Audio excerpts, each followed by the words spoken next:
to everyone out there, my vocalists of all specialties and professions. This is your vocal fitness coach, Avery Floyd Jr. of Vocal Coaching Moment. I am so excited to bring something special to you this week, okay? I am here with my boy, TJordan, aka TJ the Producer. Stop, correction, TJordan the Producer. Okay, we gotta make sure we get it right.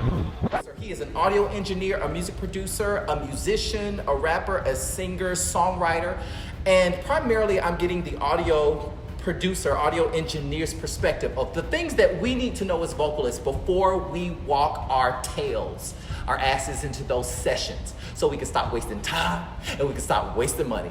So stay tuned, TJ the Producer. Get ready, because we're about to school you on what to do and not to do in the studio. Okay, TJ. So from an audio engineer's perspective, what are some things that you would suggest that an artist, i.e. singer, rapper, spoken word, vocal professional, what are some things that they need to do to prepare for their session before walking through that door and hitting the mic? A few things that an artist needs to know before walking in the studio session is knowing the lingo, know the terminology of what, engineers use, being prepared, when it comes to, recording and things like that. And what I mean by like terminology is like, learning some lingo like, fly or something like that. Honestly, I mean, it's just a lot of different things that an artist should know. There's different books and stuff like that that's out there that you can learn. YouTube is out there. Learn from that, you know what I mean? But for anybody that's beginning, in the beginning stage, definitely learn, some of the terminology. That would be the first thing that I would tell any artist, and have their business together. What are some things that the engineer, as an engineer, what do you think an engineer could and should do to prepare and offer a better recording experience for the artist in their studio? So really, all engineers should be prepared. They should at least be in the studio an hour early, making sure all the gear is working, making sure all their, the microphone's working, the session's not, jamming or whatnot, or, the software is not, jamming or anything. Also for vocalists, I would tell any vocalist to be prepared vocally, making sure that they're, they do warm-ups and things like that. Make sure you warm up your vocals before you come in, and don't drink. Like, make sure you don't drink before you come into session. That's a good point. Yeah. I mean, there's a lot of different things, man. Like, honestly, as an engineer, for me as an engineer, I want to make sure that I am prepared for the artist in any way as possible. I want to make sure that they're comfortable, because if any artist not comfortable in the session, then the session don't go well. So, make sure, for any engineer, I would tell them to make sure that they make the artist comfortable. And for any artist, I would tell them to make sure that they are prepared. Musically, their lyrics, vocally prepared, so that way, that session will be able to run smoothly. That's a good one. I'm an artist, and I'm looking for a studio to record. And I don't have that much experience. I don't really know what things I should look for in a studio before I call it my musical home. What are some things that you would tell an artist to look out for in a recording studio? The things that they should look out for before recording there, before dropping their dime for the time? Key things that you should look in the studio. One, to see if they are, legit. You know what I mean? There's a lot of people out here that say, yeah, I run the studio, blah, blah, blah, this and the third, but they don't have any experience when it comes to, running a session or running, knowing how to conduct themselves with the artist, so just make sure that they're, legit, they know what they're talking about. As a vocalist, I would really look into, check out their website, check out, Instagram, just do some homework. Do a little homework before you actually go into the session. Because if you don't, a lot of times you could probably get screwed over in the end, you know, because somebody, oh yeah, I do music, and then you go to somebody's house, they got this keyboard on the side in a you know, PC, and it's like, okay, cool. Where's your mic? Oh, it's in here. All right, cool. And then they do the session, but they don't give you any type of feedback. They don't give you any type of, you know, direction towards the music. Also, I would check to see if they know their business. You know, if they know the, you know, the ins and out of music business, because at the end of the day, it's the music business. It's the business. So those are the things that I would say for any artist. Man, there's a lot of stuff, man. Like when it comes to like studios, every studio is not the same. A lot of studios, you know, you have studios that don't have that traditional corporate style way of moving. Then you have the ones that are actually professional, like Patchwork or Stankonia, or Tree Sound. You know, Tree Sound. All them, like they actually, you know, make things comfortable. You walk in, you do your session, you out of there. You know, so yeah, just do your homework. Honestly. Okay, I'm an artist, and I am looking for a producer to collaborate because you are also a producer as well.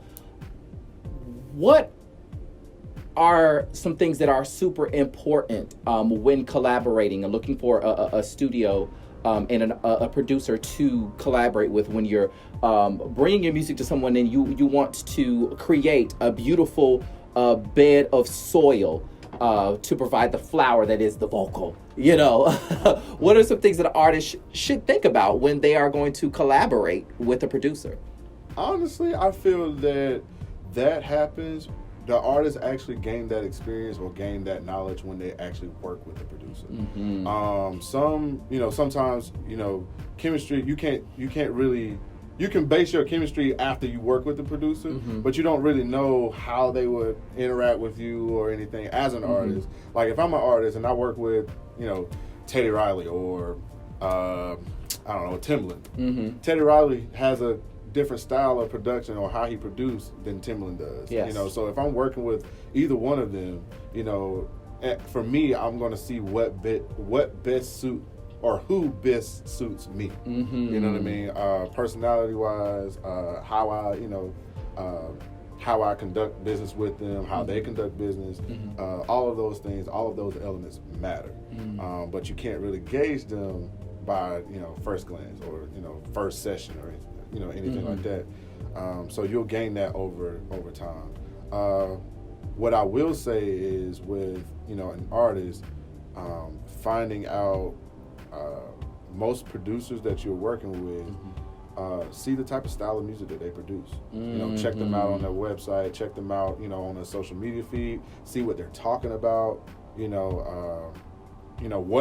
are the topics that they're talking about? Are they looking to help? Do they look, you know, are they just all about hip hop? Are they all about R&B? Do they have like, you know, a different variety of music that they can produce? You know, all of that stuff matters. So, I mean, if you're shopping for a producer or looking to work with people, I would say go out, you know, experience a little, but before you experience, you know, check them out before going, you know. How important, as an engineer, how important does the role of vocal coaching play in sessions for vocalists? How do you find the importance of getting a vocal coach before you get into studio sessions and record? How big of a role do you think that plays, based on your opinion? I agree wholeheartedly. Like I wholeheartedly agree that as a vocal coach or as an artist, you should invest in vocal coaching because if, you know, a lot of times artists don't know how to control their instrument, you know, and as a vocal coaches are able to teach you how to control the instrument, how to use the instrument that you have, you know. So it's very important, you know, for any artist to know that, you know, going in before you go into a session, check out, you know, do a couple sessions with your vocal coach first. Practice the song that you're going to do with that session before you go into the studio session. You will save a lot of money doing that, you know? So if you're practicing with the vocal coach first and then going into the studio, everything works out perfectly because now the engineer don't really have to do anything because the vocal coach done everything before seeing the engineer. You know what I mean? So, Yes. So yeah, like honestly, I wholeheartedly agree that any artist, if you're a rapper, singer, whatever, even spoken word, if you do spoken word, you still have to do vocal coaching. There's a lot of things that a vocal coach can teach you on not tiring out your vocals, especially if you're doing, multiple sessions or doing multiple shows. A vocal coach can teach you that. So I definitely agree that right there helps a lot. Doing that first before you go into the session. On a scale from 1 to 10, how would you rate the overall knowledge of studio etiquette, studio terminology, of recording professionalism? How would you rate that in vocalists, based on your experience recording people and working with people in the studio? What do you think the level of basic knowledge is from a scale of 1 to 10 in vocalists today? I would say 7 out of 10. 7 out of 10. Okay. 7 out of 10. Okay. The reason why is because a lot of artists, the first question that I ask every artist before I work with them is, do you have your, are you set up with PRO, or do you have any type of business? Because a lot of artists don't have that, but they want to create music. Yes. But at the end of the day, we're still in music business. Yes. You're pushing towards a career at that point. So I always ask every artist if they have you taken care of your business first? Yes. Yes. Yes. Have you registered anything? Have you registered yourself as an artist? Take care of those things first before you come into the studio. Say, hey, yeah, I want to work on songs, because at the end of the day, if you don't know anything about the business, you can get screwed over. Yes. So educate yourself. Have a student mentality first. Student mentality is first. So I would tell any artist, have a student mentality and educate yourself. In closing, give me the absolute worst scenario, engineer to vocalist in studio, that could possibly take place. Like, what do you think the worst thing has, and it could be based on your experience or something that you've heard in studio, that is a big no-no for the artist and or the engineer? The absolute worst thing an artist can do in any given situation of going into a studio is not having a student mentality. That would be the first thing. And then 2, being a diva or divo type, where you feel like it's my way or the highway, or blah blah blah. Like, a lot of times, a lot of artists don't understand that when you go into a session, you have other creatives that's going to be involved in your music. Unless you want, otherwise, why would you be in the studio? You can just do everything at home. Do everything at home. Do everything by yourself. You have all the creative input you can on your songs. I would never go into the studio and expect, engineer. Now, there are some studios that do require engineers not to put any, have any input, which is fine. That's fine. But what I hear from that standpoint is a lot of artists have a hard time, especially if they don't know how to do harmony, if they don't have that, that background of music to understand that, they have a hard time pushing their songs or actually getting the best quality out of their songs, because one, the engineer's not going to say anything. They're just going to hit the record button in studios. So that's one thing. Having a student mentality, find somebody that's going to be able to invest that creative, input, and have that student mentality to be able to receive and work together on creating something beautiful.